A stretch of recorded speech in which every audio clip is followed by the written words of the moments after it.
Hello viewers, আসসালামু আলাইকুম।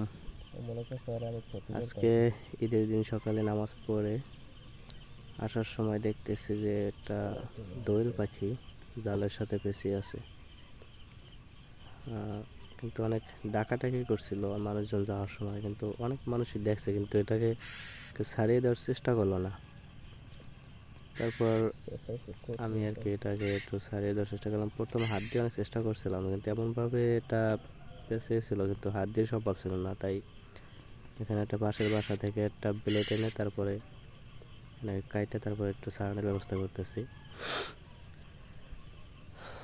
তো প্রায় আর কি ছাড়ানো শেষ, কিন্তু ওকে যতক্ষণ ছাড়াইছিলাম ও ভাবছিল মনে হয়তো ওরা আমি ক্ষতি করার চেষ্টা করতেছি, তো আসলে ওকে যে আমি মুক্ত করে দেবো এটাও মনে হয় ভাবতে পারে নাই।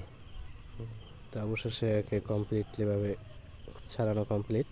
ওই যে দেখেন আমার হাত কামড়াই ধরছে, অনেকবারই কামড় দিয়েছে, কিন্তু ছোট্ট পাখি তো মানে ওর কামড় কিছু হয় নাই দোয়েল পাখি। তো এবার ওকে আমি মুক্ত করে দেবো। তো নিজের কাছে একটু ভালো লাগলো আর কি। তো এবার যাবে সে উড়ে। সেই